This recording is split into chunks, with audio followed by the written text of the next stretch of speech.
Contoh lain, Anda sudah ke masjid, Anda punya tetangga belum mau ke masjid, dijadikan ia menjadi tetangga Anda bukan untuk Anda caci atau Anda katakan tuh saya punya tetangga nggak pernah ke masjid, bukan. Boleh jadi Anda ditempatkan di situ sehingga mendapat bagian dari dakwah untuk mendoakan dia supaya ke masjid. Ada orang bertanya, saya tanya begini, satu jamaah, apa hukumnya ada tetangga masjid tinggal di samping masjid 5 meter jaraknya dari masjid, bahkan toa masjid menghadap ke rumahnya begini, tapi dia belum mau ke masjid. Oh, jawabannya beragam. Dosa Ustadz, haram Ustadz. Ada yang bilang bakar rumahnya. Hukumnya ajak dia ke masjid. Hukumnya ajak dia ke masjid. Ini sederhana, tipis bahasannya, tapi kalau kita praktekkan dalam kehidupan di rumah tangga, suami dengan istri, dengan anak, anak dengan ayah, dengan ibu, ini dibawa. Kita datang ke ibu sedang cemberut, buat beliau tersenyum. Lihat pasangan sedang gelisah, buat dia lebih tenang. Lihat anak sedang menangis, buat dia tertawa. Nabi SAW kedatangan seseorang menyampaikan, ya Rasulullah, si fulan berjuang fi sabilillah, ikut ke medan perang, tapi ibunya menangis. Dipanggil oleh Nabi anak itu, katakan, irja, pulang kamu, bikin ibumu tertawa seperti engkau membuatnya telah menangis. Ini konsepnya. Sederhana, tapi kalau kita bisa mengendalikan itu dalam kehidupan, maka kebahagiaan akan nampak di depan mata. Setidaknya itu kata Al-Quran. Oke, saya berhenti sejenak, kita dialog dulu. Nanti setelah itu saya akan sempurnakan tentang provokasi setan dan bagaimana mencegahnya. Ada yang mau ditanyakan? Saya perkenankan. Halo, kenapa menjadi diam begini? Ada yang mau bertanya? Atau saya teruskan dulu? Setelah itu baru kita bebas berdiskusi? Baik ya? Baik. Tidak mudah untuk dilakukan, sikap seperti itu, mudah disampaikan tapi tidak mudah dikatakan. Sama Ustadz juga begitu. Sama saja, godaannya sama, mau Ustadz mau bukan sama. Makanya jarang ada Ustadz ceramah bawa istrinya. Baik. Ini live gak ya? Oke, aman ya. Baik, saya kembalikan ke sini. Kenapa? Karena sama, ada setannya. Ini poinnya. Ada setannya. Ini yang sudah berjanji kepada Allah, berkomitmen maksudnya. Pokoknya selama manusia hidup, siapapun itu, dan apapun statusnya, dia pasti memberikan waswas, menggoda lewat sini. Supaya ini ditekan. Ya, supaya takwanya ditekan, yang lain yang ini, yang buruk-buruknya.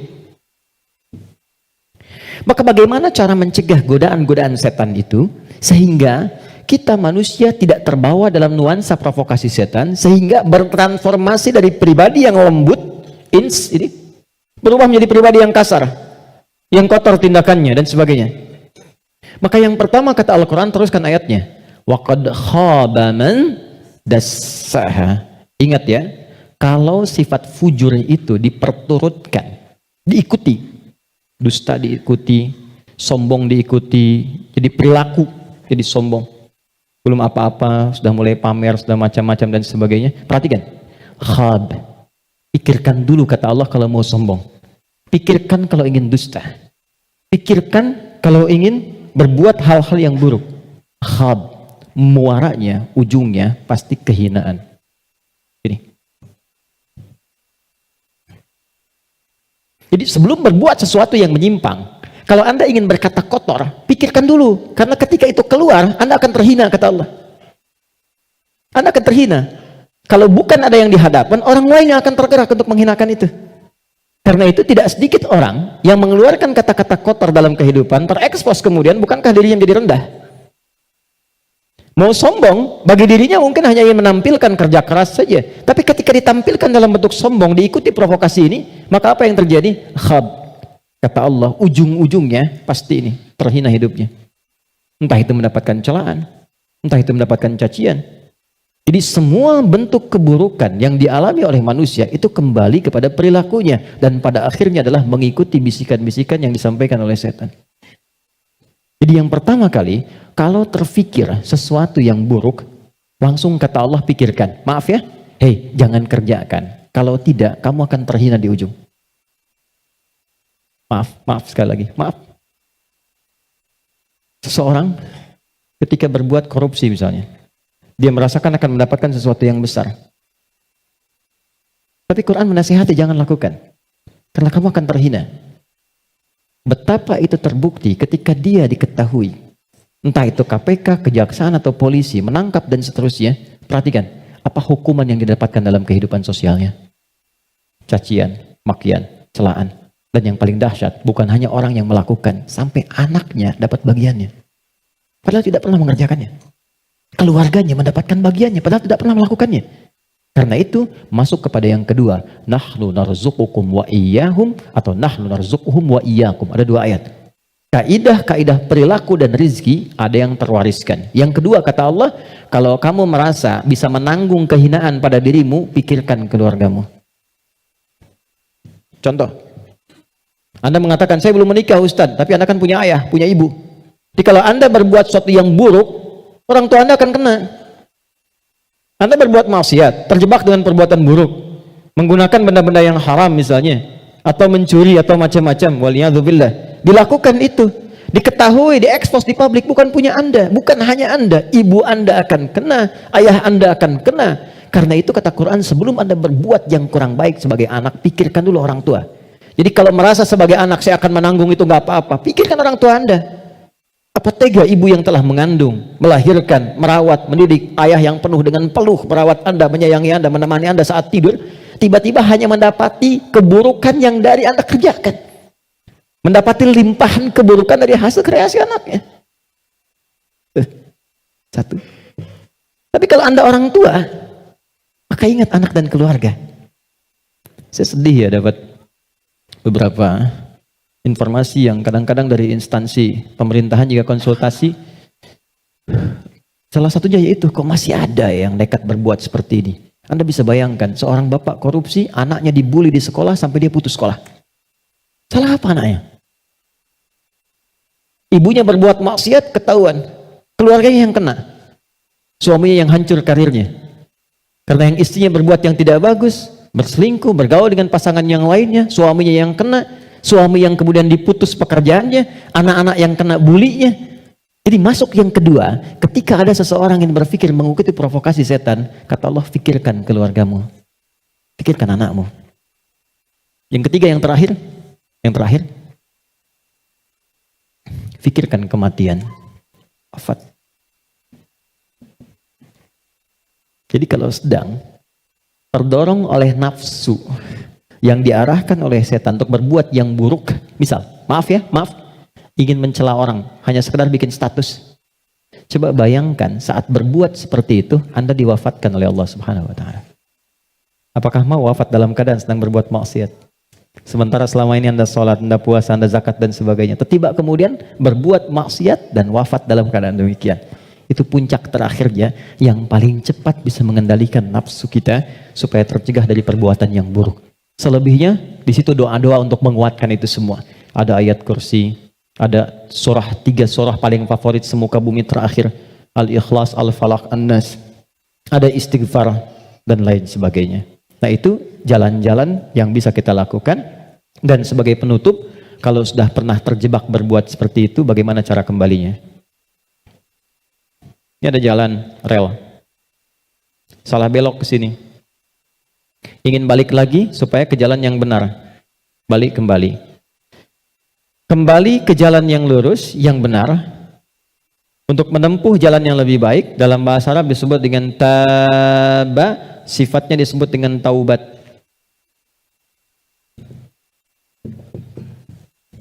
Maka muncullah ayat taubat. Quran surah ke-4 ayat 17. Quran surah ke-4 ayat 17. Saya berhenti dan berakhir di sini. Ada? Innamat taubatu 'ala Allahi lilladzina ya'maluna as-su'a bijahalatin thumma yatubuna min qarib. Masih ingat teman-teman? Kalau perbuatan dari nafsu jadi wujud perbuatan, maka disebut apa namanya? Perbuatannya disebut apa? Masih ingat gak? Kalau lupa suka nggak ingat tuh. Masih ingat kan? Kan? Oke. Sekarang di ayat itu, innamat taubatu 'alallahi lilladzina ya'maluna su. Kata Allah, kalau ada yang pernah terjebak berbuat buruk dalam hidup, kata-katanya keluar kotor, tindakannya nggak bagus, hartanya didapatkan dari jalan yang tidak baik misalnya, Terus dia ingin merubah itu. Dia merasa saya diprovokasi oleh setan, terjebak oleh nafsu, pengen berubah, pengen menghilangkan itu semua. Maka apa yang harus dilakukan? Tsumma yatubuna min qarib. Ini yang indah nih. Bab ini yang paling penting. Mohon fokus baik-baik. Ini yang paling penting dan ini yang paling dahsyat yang bisa kita dapati saat ini. Tsumma yatubuna min qarib. Ini kalimatnya. Gak perlu dihapus dulu, biarkan dulu saja. Nih, teman-teman gini. Kemudian saat dia sadar itu salah, dia bergegas ingin segera memperbaiki. Kalimat ini menjadi mahal karena ada informasi di dalamnya dan ini rahasia. Mohon dijadikan antara kita saja di hari ini ya. Perhatikan kalimatnya. Ternyata, maaf, seburuk-buruknya perbuatan yang pernah dikerjakan oleh manusia, rahmat Allah menjadikan setiap manusia itu selalu mendapat kesempatan cahaya untuk kembali.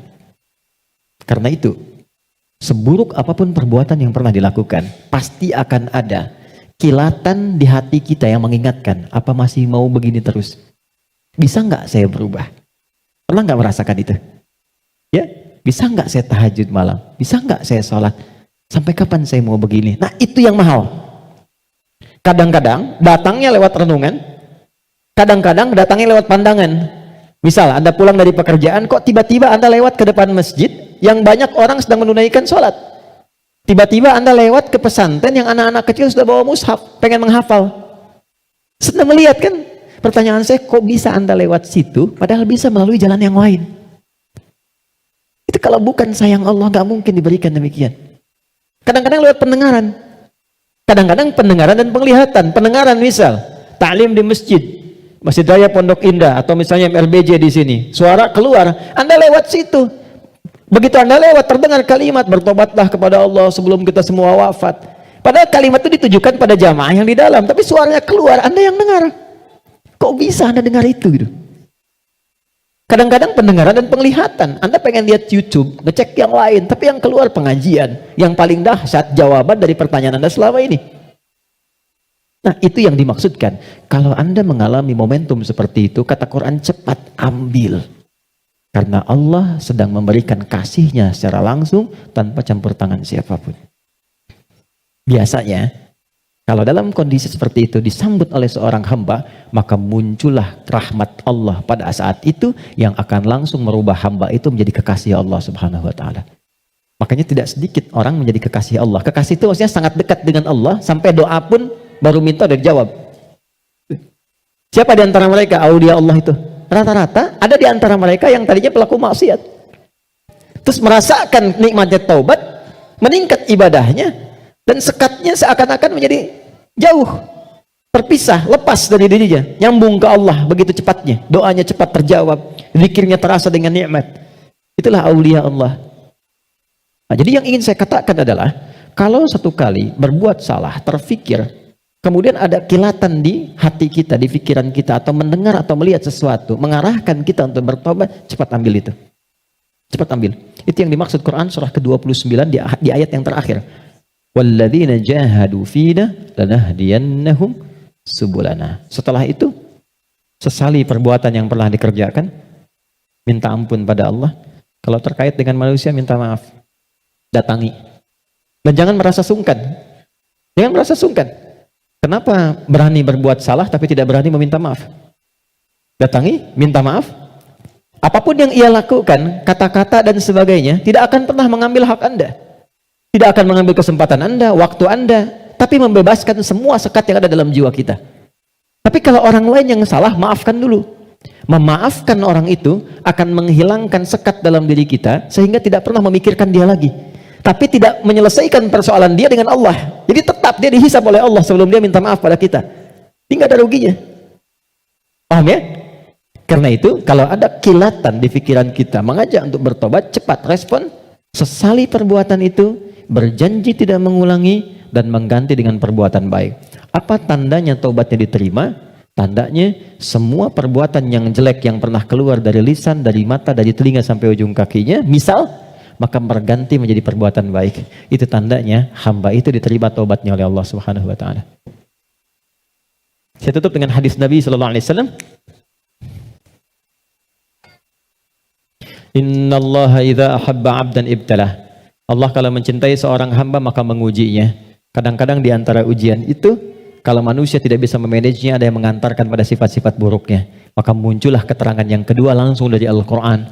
Innallaha yuhibbut tawwabina wa yuhibbul mutatahhirin. Allah sangat mencintai pelaku maksiat yang mau bertobat dibandingkan dengan orang soleh yang tidak pernah merasa salah. Ingat ya, Allah sangat mencintai pelaku maksiat yang mau bertobat dibandingkan orang soleh yang tidak pernah merasa salah. Silahkan bikin status. Itu dari Al-Quran. Oke ya? Saya kira itu yang bisa saya sampaikan. Kita berdoa kepada Allah Subhanahu wa taala, mudah-mudahan doa kita bisa dikabulkan dan mendapatkan nilai kebaikan di sisi Allah Subhanahu wa taala. Allahumma taqabbal minna innaka antas sami'ul alim wa tub 'alaina innaka antat tawwabur rahim.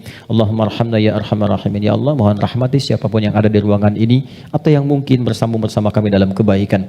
Rabbana la tada' lana fi maqamina hadza wa fi kulli maqamin dhanban illa ghafarta. Ya Allah, mohon jangan biarkan ada satupun di antara kami yang hadir saat ini kecuali Engkau ampuni segala dosa-dosanya. Wala hamman illa farajtah. Jika ada yang merasakan kegelisahan, jangan biarkan ia pulang kecuali Engkau telah tenangkan keadaan hatinya. Wala asiran illa yassartah. Jika ada yang mengalami kesulitan dalam hidupnya, maka mohon ya Allah ringankan dan hilangkan semua kesulitannya. Rabbana atina fid dunya hasanah wa fil akhirati hasanah wa qina adzabannar. Wa sallallahu ala sayyidina Muhammad wa ala alihi wa sahbihi ajma'in. Wa akhiru da'wana alhamdulillahi rabbil alamin. Assalamualaikum warahmatullahi wabarakatuh.